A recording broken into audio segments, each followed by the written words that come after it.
Begitu Mikhail menghilang dari pandangan, aku buru-buru melepaskan tangan yang masih melingkar di leher Max. "Hei, bisa turunkan aku sekarang?" tanyaku. Namun Max menggeleng. "Kau hampir terjatuh tadi." Dia benar, tetapi itu sebagian besar karena gaun dan sepatu hak tinggiku yang tidak nyaman. "Aku tidak terluka dimanapun, jadi kau bisa menurunkanku sekarang," ujarku. Tetapi Max tetap bersikeras. Aku mendesah dan memutuskan untuk menyerah. Namun aku sangat bersyukur bahwa aku dapat kembali dengan selamat. "Jubilian!" Sebuah suara memanggilku saat itu. "Lady Florian!" Dari kejauhan, aku bisa melihat Marilyn dan Geraldine menungguku. Dengan sedikit malu, aku bertanya sekali lagi, "Tolong turunkan aku." Pipiku mungkin memerah karena aku bisa merasakannya memanas. Max menatapku sejenak sebelum menurunkanku dengan hati-hati. Aku mencoba melangkah pelan, dan pergelangan kakiku memang terasa sedikit nyeri, tapi tampaknya tidak terkilir. Mungkin pijatan ringan nanti akan membantu.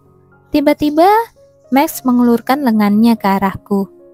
"Pegang aku," katanya. Aku tersenyum kecil lalu mengaitkan lenganku ke lengannya. Memang jauh lebih mudah berjalan seperti ini. Tak lama kemudian, kami sampai di kereta kuda. Marilyn menyambut kami dengan ekspresi khawatir. "Lady, apa yang terjadi di sana? Gaun Anda jadi kusut sekali." Tidak ingin membuatnya panik, aku menjawab dengan tenang. "Oh, ini hanya akibat dari kekacauan yang kubuat di rumah besar itu." "Apa yang kau lakukan di kediaman Marquis?" Geraldine lah yang bertanya balik. Aku mendongak dan melihat matanya bergetar. "Ya, mereka masih berpikir kalau aku masih berpacaran dengan Mikhail. Jadi aku hanya memastikan mereka tidak salah paham lagi," kataku acuh tak acuh. Namun Marilyn mulai meneteskan air mata begitu aku selesai berbicara. "Itu salah saya karena melibatkan diri dalam urusan Lady. Saya takut, saya mungkin telah menyebabkan situasi yang sulit." Aku sudah menduga bagaimana reaksi sang Marchioness. Jadi hal itu tidak terlalu mengkhawatirkanku. Satu-satunya hal yang di luar dugaanku adalah Mikhail. Melihat keadaannya tadi, aku beruntung bisa keluar dari rumah itu dengan selamat. Aku mulai bertanya-tanya, apakah dia akan mencoba trik licik lainnya di lain waktu? Kemudian aku menyadari bahwa aku harus menjelaskan semua ini pada ayah. Kemungkinan besar dia akan menyimpan dendam atas kejadian ini padaku. Aku pun mulai berpikir tentang rencana cadangan jika suatu saat aku diusir dari rumah. Ada kemungkinan ayah akan memintaku pergi begitu aku cukup umur. Namun aku tidak terlalu khawatir. Aku sudah menabung cukup uang untuk hidup mandiri untuk sementara waktu. Mengenai Mikhail, dia akan bertemu dengan sang putri dan jatuh cinta padanya sebelum aku diusir. Sekarang tinggal sekitar 3 bulan lagi hingga upacara kedewasaanku. Sampai saat itu, aku hanya perlu bertahan menghadapi ayah. Sudah kubilang kan, Jubilian bukan tipe orang yang bisa ditindas begitu saja. Geraldine tiba-tiba bertepuk tangan. Aku tidak yakin apakah dia bermaksud memujiku atau bukan. Tapi entah kenapa, kata-katanya terdengar seperti dukungan saat ini. "Berapa lama lagi kau akan berdiri di sana?" tanya Max. Aku mendongak dan melihat bahwa dia memasang ekspresi tidak puas. Sambil mengangguk, aku naik ke kereta. "Kita berangkat sekarang, Marilyn. Ayo naiklah." Namun Marilyn menatapku sejenak lalu bergegas ke tempat duduk di sebelah kusir. "Saya akan duduk di sini saja, Lady." Aku tidak mengerti kenapa dia memilih duduk di tempat yang jelas tidak nyaman. Aku menatapnya dengan bingung, tetapi saat itu Max memanggilku. Aku menoleh dan melihat dia mengulurkan tangannya padaku. Aku meraih tangannya yang terulur, lalu naik ke dalam kereta dengan bantuannya. Max duduk di seberangku, menatap keluar jendela. Melihatnya, perasaan hangat mengalir di dalam hatiku. Aku bisa kembali dengan selamat berkat dirinya. Saat Mikhail mengejarku, aku bahkan tidak berpikir akan ada seseorang yang membantuku. Karena aku menyadari masa laluku dan akhir cerita yang mungkin terjadi, aku berpikir bahwa aku akan tetap sendirian dalam hidupku yang telah berubah ini. Itulah sebabnya aku tidak berani berharap ada seseorang yang akan melindungiku. Namun Max menyelamatkanku, meskipun dia sendiri bisa saja berada dalam bahaya jika sesuatu terjadi. Aku merasa bersyukur, tetapi di saat yang sama juga canggung. Aku menunduk, menatap punggung tanganku yang terletak di pangkuanku. Saat itulah Max bertanya, "Bagaimana pergelangan kakimu?" "Oh, sudah membaik," jawabku. Aku kemudian mendongak dan menyadari bahwa dia sedang menatapku. Melihat bahwa aku mendapat perhatiannya, aku memutuskan untuk menanyakan sesuatu yang sudah lama menggangguku. "Max," panggilku. "Ada apa?" "Terima kasih untuk hari ini. Kau menyelamatkanku dari situasi berbahaya." Ia malah melihat keluar jendela alih-alih bereaksi. Aku memperhatikannya sejenak sebelum berkata, "Ada sesuatu yang ingin kukatakan padamu." Max perlahan menoleh dan menatapku. "Silakan." Aku tahu dia menantikan apa yang akan kukatakan. Aku ragu sejenak, tetapi memutuskan untuk mengatakannya. Bagaimanapun, ini bukan sesuatu yang bisa kulepaskan hanya karena dia telah menyelamatkanku. Sambil menatap matanya, aku bertanya, "Tulisan tangan di surat yang kau kirimkan padaku terlihat sama persis dengan tulisan di pesan dari putra mahkota. Aku ingin tahu apa yang sebenarnya terjadi." Max awalnya menanti dengan penuh harap atas apa yang akan dikatakan wanita itu. Tatapan matanya kali ini berbeda dari biasanya. Dia sempat berpikir apakah Jubilian akan mengungkapkan sesuatu yang menyentuh hati. Tetapi kata-kata yang keluar dari mulutnya justru sangat berbeda dari harapannya. Dia menanyakan tentang kesamaan tulisan tangannya dengan catatan dari putra mahkota. Max terdiam sejenak, tidak menyangka akan ketahuan dengan cara seperti ini. Selain itu, tatapan dingin wanita itu membuatnya merasa seperti telah melakukan kesalahan besar. "Jubilian, Max mencoba mencari alasan, tetapi dia benar-benar tidak tahu harus berkata apa. Dia menggertakkan giginya, bersiap menghadapi apapun yang akan terjadi. "Jadi, kau yang mengirimkan surat dan pesan itu?" Jubilian mengkonfirmasi dengan nada tegas. Max mengepalkan tangannya. Jubilian biasanya tidak setajam ini, jadi kenapa hari ini dia begitu cepat menangkap sesuatu? "Bagaimana bisa kau melakukan hal seperti itu padaku?" Lanjutnya dengan nada kecewa. Max tersentak mendengar teguran itu. "Aku tidak berniat begitu," jawabnya pelan. Selama ini, dia tidak pernah merasa gugup saat berbicara di hadapan siapapun, bahkan di hadapan raja sekalipun. Namun, kali ini, dia bahkan tidak sanggup menatap wanita itu secara langsung. Ekspresi datarnya membuat Max sulit mencari alasan. "Aku hanya ingin membuatmu merasa lebih tenang." Max akhirnya mengutarakan alasannya dengan susah payah. Namun, tanpa ragu, wanita di depannya langsung bertanya, "Apa maksudmu dengan itu?" Jubilian bagikan malaikat yang sedang menghakiminya. "Kau sangat ketakutan pada putra mahkota, jadi aku ingin mendekatimu dengan cara yang lebih bersahabat," ujar Max pelan. Wanita itu menghela nafas sebelum menegurnya. "Cara yang bersahabat? Apa kau tahu bagaimana perasaanku saat menyadari kemiripan antara kedua surat itu? Aku sangat ketakutan, begitu takut hingga seluruh tubuhku merinding." Ketakutan? Merinding? Max tidak bisa mempercayai bahwa Jubilian begitu membencinya sampai sejauh ini. Seakan semua energinya hilang, dia akhirnya menyerah. "Aku minta maaf," ucapnya lirih, berusaha meyakinkan bahwa dia tidak memiliki niat buruk. Tapi dia sendiri tidak yakin bagaimana wanita itu akan bereaksi. Max bisa merasakan kenyataan pahit mulai menghampirinya. Mungkin saja Jubilian akan memintanya untuk tidak muncul di hadapannya lagi. Hanya membayangkan perpisahan itu saja sudah membuat dadanya terasa sesak. Namun, semua penjelasan akan sia-sia jika dia memang sudah mengambil keputusan. Apakah ini akhir dari segalanya? Max menundukkan kepala dalam keputusasaan. "Ya, setidaknya aku lega." Ujar Jubilian tiba-tiba. Aku akan marah kalau kau melakukannya dengan niat buruk. Tapi kalau tujuanmu hanya untuk membuatku merasa lebih baik, aku rasa aku bisa memahaminya. Max mendongak dengan penuh keterkejutan, hanya untuk melihat Jubilian tersenyum hangat padanya. Senyum lembutnya begitu indah, hingga Max tidak bisa mengalihkan pandangannya. Setelah beberapa saat, akhirnya dia membuka suara. Jadi, kau berencana memaafkanku? Tanyanya dengan ragu. Jubilian menatapnya bingung. Memaafkanmu? Kenapa aku harus melakukan itu?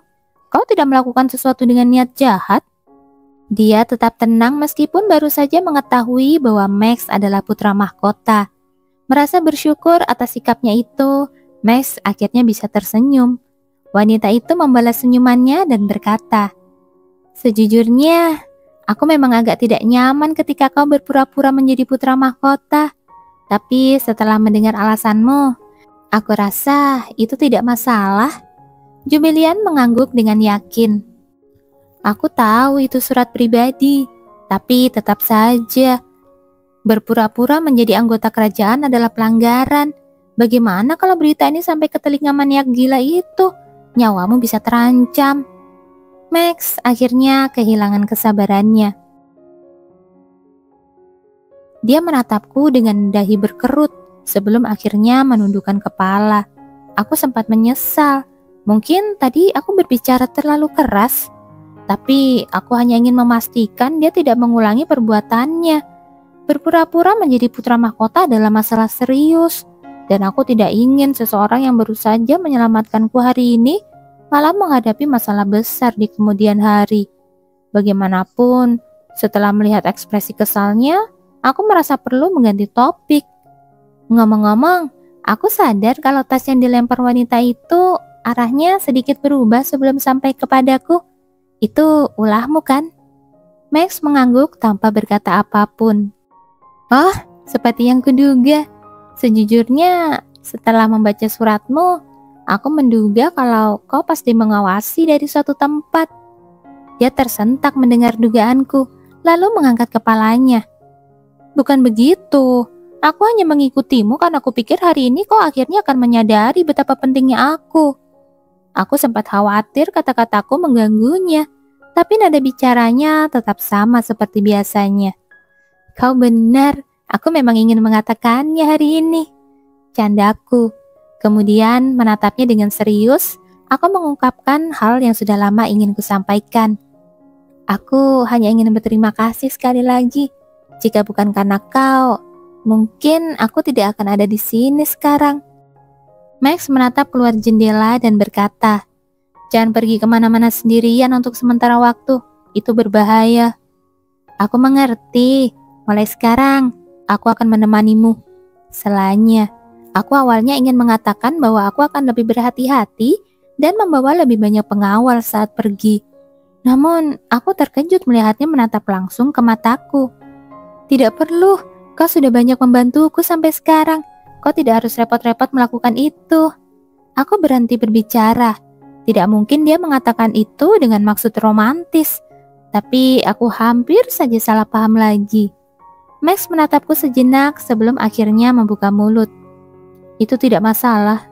Aku menyukaimu, Jubilian. Nada suaranya yang tegas membuat senyum di wajahku langsung menghilang. Itu terjadi tiba-tiba. Aku sampai menyalahkan telingaku sendiri karena mungkin saja aku salah dengar. Max menyukaiku. Aku mencoba memahami alasannya dengan mengingat kembali saat pertama kali kami bertemu. Ketika aku menawarkannya kontrak hubungan denganku, ketika dia membelaku di depan ayah, dan juga kejadian hari ini. Aku selalu menganggap kisah tentang tokoh utama pria yang menyelamatkan tokoh utama wanita sebagai sesuatu yang klise. Sampai akhirnya aku sendiri mengalaminya. Mungkin aku hanya melebih-lebihkan kata-katanya di kepalaku. Bisa saja maksudnya dia menyukaiku sebagai teman, sementara aku malah berpikir terlalu jauh. Berusaha memahami maksudnya justru membuat kepalaku pusing. Saat itulah aku sadar kalau dia sedang menatapku tajam. Agar kau tidak salah paham, aku tertarik padamu. Katanya dengan nada tegas yang terdengar agak mengancam. Kenapa seseorang menyatakan perasaannya dengan cara yang begitu menyeramkan? Apa dia benar-benar serius?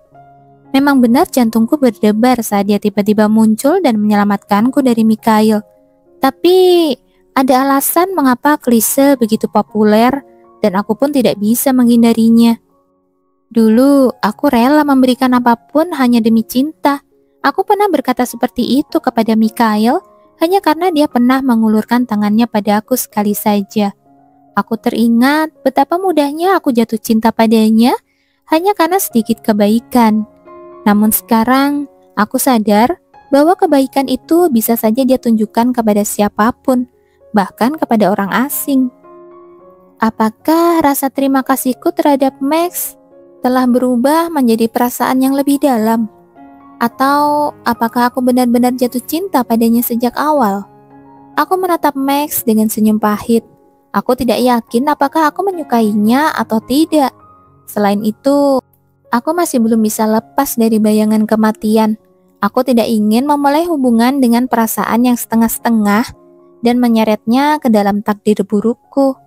Saat aku masih mempertimbangkan jawabanku, Max bertanya dengan nada mendesak. Jadi, apa jawabanmu?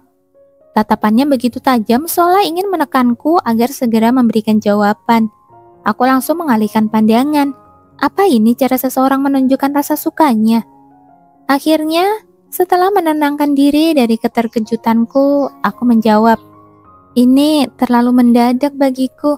Bisakah kau memberiku waktu untuk berpikir?" Max menatapku lama sebelum akhirnya mengangguk pelan. "Baiklah, tapi ada satu syarat. Kita akan menentukan tanggalnya." Aku menghela napas lega karena dia cukup masuk akal. Aku juga merasa tidak pantas menunda jawaban terlalu lama. Jadi aku memutuskan. Aku akan memberikan jawabanku setelah upacara penobatan sang putri. Mungkin dia akan bertanya alasannya, tapi bagiku, tanggal itu sangat penting. Jika aku bisa melewati hari itu tanpa terlibat masalah dengan sang putri, maka aku bisa menghindari takdir burukku. Hanya setelah aku yakin bisa lolos dari bahaya, aku bisa memberikan jawaban yang tulus padanya. Meskipun itu berarti hubungan kontrak kami akan berakhir. Max mengangguk perlahan, lalu kembali menatap keluar jendela. Jika dia benar-benar menyukaiku, bukankah seharusnya dia menatapku dengan penuh kasih sayang sekarang? "Jangan sampai kau melupakan ini," katanya dengan nada ketus. Aku menatapnya sejenak dan terkejut saat menyadari bahwa dia tahu aku sedang melihatnya. Lalu dia menambahkan, "Jika kau tidak menjawab sampai saat itu tiba, aku akan mulai bertindak sesukaku." Nada suaranya terdengar mengancam, tapi aku bisa melihat bahwa ujung telinga dan lehernya mulai memerah. Dan ketika aku mengikuti arah tatapannya, aku menyadari bahwa dia sedang menatap bayanganku di kaca jendela. Jangan-jangan dia benar-benar serius. Merasa canggung, aku segera mengalihkan pandangan dari jendela dan memilih diam. Aku kemudian mulai memikirkan kejadian hari ini. Aku harus memberitahu ayah tentang insiden yang terjadi. Bagaimana reaksinya nanti? Akhir-akhir ini, dia sangat ingin menikahkanku dengan sang pangeran. Aku hanya bisa berharap dia tidak akan marah karena aku menyebabkan kejadian yang tidak terduga ini. Atau mungkin dia akan menegurku karena memberi para bangsawan bahan gosip baru. Pikiran-pikiran itu membuat kepalaku kembali terasa berat. Aku tidak berniat tidur, tapi kelopak mataku semakin berat. Biasanya aku tidak pernah mengantuk saat bersama Max karena kami selalu berbincang. Tapi kali ini, kelelahan akhirnya menguasaiku. Bagaimanapun, hari ini sangat melelahkan.